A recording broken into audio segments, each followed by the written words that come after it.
बिस्मिल्लाहिर्रहमानिर्रहीम। शुरू करता हूँ अल्लाह के पाक नाम से जो बहुत बड़ा मेहरबान नहायत रहने वाला है।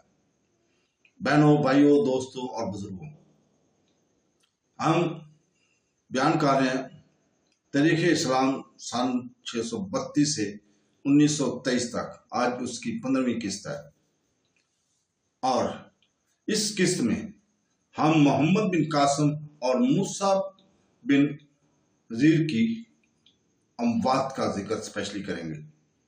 तो दोस्तों, बहनों, भाइयों, कल हम बयान कर रहे थे कि एक नया शहर आबाद किया, वहां एक मस्जिद तमीर की और शुमाल की तरफ मगरबी पंजाब की तरफ पेशकदमी की। ये मोहम्मद बिन कासिम के बयान कर रहे हैं। इसका निशाना मुल्तान था। इस वक्त मुल्तान का राजा गोर सिंह था। इसकी अपनी एक बड़ी फौज थी। इसके अलावा इतराफ और कनाफ के राजाओं ने भी अपनी अफवाज से इसको तकवीत बख्शी। हिंदुस्तानी साकन जंग ताक थे, इसके लिए वो जरा बराबर हाथियों का इस्तेमाल भी किया करते थे। लेकिन बर्क रफ्तारी, तेजी और जबरदस्त वार करने वाले घुड़सवारों दोस्तों का इनका कोई मुकाबला ही न था। राजा को जल्द ही एहसास हो गया कि सीमाब वश सरिया अल हरकत जंग मोहम्मद बिन कासिम की अफवाज का सामना करना मुमकिन नहीं। वो मुल्तान के किला में बंद हो गया। मुहासरा शुरू हुआ और एक बार फिर मजनेखे की टेक्नोलॉजी फैसला कुन साबित हुई। इन भारी मशीनों ने किला को तबाह कर दिया। राजा ने हथियार डाल दिए और सन 713 में मुल्तान और इस्लामी सुल्तानत में शामिल कर लिया गया। सिंध की फतह के साथ ही इस्लामी तहजीब और सिंध गंगा के मैदानी इलाकों की आगोश में पलने वाले कदीम वदीयत तहजीब एक दूसरे के मुकाबल हुए। आगे आने वाली सदियों में मुसलमानों ने हिंदुस्तान से बहुत कुछ सीखा। रियाजी, फल्कियात, लोहे और दूसरे धातुओं को पिघलाकर साफ करने का हुनर वगैरह ऐसे इल्म है जिन्हें मुसलमानों ने हिंदुस्तानियों से हासिल किया। मुस्लिम उलमा ने इस्लाम और मगरब के दरमियान बामी असर अंदाजी पर जोर दिया, जबकि इस्लामी तहजीब और मशरक के दरमियान जो तहजीबी तसादमों और गुफ्तशनीद रही, जो एक आपस में कशमकश रही, इस पर बहुत कम तवज्जो मुतवल करे। ये बहुत ही तअज्जुब की बात है, इसलिए कि 18वीं सदी ईस्वी तक ज्यादा तहजीब व तमद्दन इस्लामी तहजीब को देने के लिए मगरब के पास ऐसा कुछ सरमाया ना था। ज्यादा इल्म का भाव इस्लाम की तरफ से मगरब की जानब रहा। इसकी बनिस्बत मुसलमानों ने हिंदुस्तान से बहुत कुछ सीखा। बनु उमय्या सुल्तानत बहुत जल्द चीन की सरहदों तक फैल गई। मुसलमानों ने चीन से काफी तरक्की याफ्ता टेक्नोलॉजी हासिल की। खाम सिल्क को सिल्क में तब्दील करने का अमल, चीनी मिट्टी से लतीफ एशिया बनाने का तरकीब का कागज साजी, बरूद साजी वगैरह अलूम मुसलमानों ने चीन से हासिल किए। रसूल अल्लाह सल्लल्लाहु अलैहि वसल्लम ने फरमाया था, इल्म हासिल करो चाहे तुम्हें इसके लिए चीन ही क्यों न जाना पड़े। आज के पाकिस्तान पर कब्जा के बाद मुस्लिम सुल्तानत के हदूद यूरोप के पेरिस से लेकर सिंध तक और इधर सराय गोपी तक फैल गई। ये अजीम सुल्तानत अब चीन और हिंदुस्तान की पुरानी तहजीबों से टक्कर ले रही थी। बरसरी की इस मंजिल पर खड़े मुसलमान अब एक ऐसे मुकाम पर थे जहां से वो चीन, ईरान, यूनान और हिंदुस्तान से अलूम हासिल करके इन्हें और तरक्की याफ्ता शक्ल दे सकते थे। मोहम्मद बिन कासिम शुमाल और मशरकी पंजाब में और आगे पेशकदमी करने के लिए बेचैन था, लेकिन दूर दमिश्क में होने वाले तब्दीलियों का असर पाकिस्तान के वाकयात पर भी पड़ा। सन 713 में वलीद अव्वल का इंतकाल हो गया। इसके बाद पेश आने वाली सियासी रक्षाकशी की वजह से मोहम्मद बिन कासिम को इराक वापस बुला लिया गया, बिल्कुल इसी तरह जैसे कि मूसा बिन नसीर को स्पेन बुला लिया गया था। खलीफा वलीद अव्वल के मरने के बाद मोहम्मद बिन कासिम का खात्मा मूसा बिन नसीर से भी ज्यादा अलमनाक हालात में हुआ। मोहम्मद बिन कासिम इराक के गवर्नर हज्जाज बिन यूसुफ, जिसे जालिम हज्जाज के नाम से भी याद किया जाता, का भतीजा था।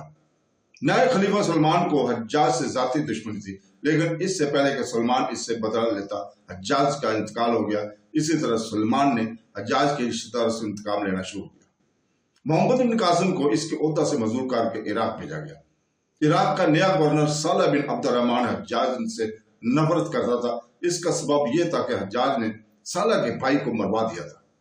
क्योंकि हज्जाज मर चुका था, इसलिए साला ने भी हज्जाज के रिश्तेदारों के खिलाफ इंतकाम का आगाज कर दिया। मोहम्मद बिन कासिम को गिरफ्तार करके कैद में डलवा दिया। इसकी कोई गलती ना थी। अगर जुर्म था भी तो यही कि हज्जाज का रिश्तेदार था। मोहम्मद बिन कासिम की आंखें निकलवा दी और अजीयतें देकर खलीफा ने मरवा दिया। इसी तरह 8वीं सदी के दो काबिल तरीन फौजी सिपह सलारों का खात्मा अलमनाक हालात में हुआ।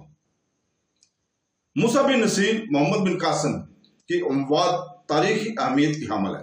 हजरत मुआविया रज़ियल्लाहु तआला अन्हु इत्तफाकी राय से नहीं बल्कि बज़ोर ताकत अमीर बने थे। इस तरह अवामी राय को पस्त पुष्ट डालकर दिया गया था, जिसकी कोई हैसियत न रही।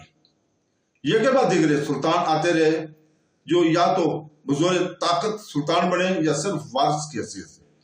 यही वो वरासत थी जो जानशीनियों को सियासी फातीन की तरफ से मिली।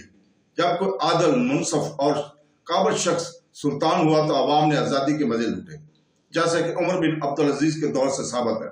जबकि सुलेमान बिन अब्दुल मलिक जैसा जालिम तख्त नशीन हुआ तो अवाम मुसीबतें उठाते रहे। मुसलमानों ने किसी ऐसे निज़ाम के कानूनी अदारा जारी की तमीर करके इसे परवान नहीं चढ़ाया जिसके जरिए सियासी लीडरशिप अवाम से उठ सके।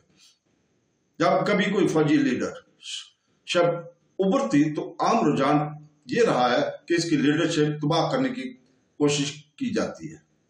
लीडर अपनी होशियारी से या ताकत के बेरहम इस्तेमाल से बच रहे। अवामी सतह से सियासी लीडरशिप को परवान चढ़ाने के लिए इस फकदार ने मुसलमानों की ताकत की हद मुकर्रर की। इस्लामी तहजीब की तकमील सरहदें भी मुकर्रर की। उभरने की काबिलियत रखने वाले लीडरों की किस्मत हमेशा मुतलक अन्नान बादशाह के इशारे पर या इसकी लंगोटी यारों की मर्जी पर मुनसर होती थी।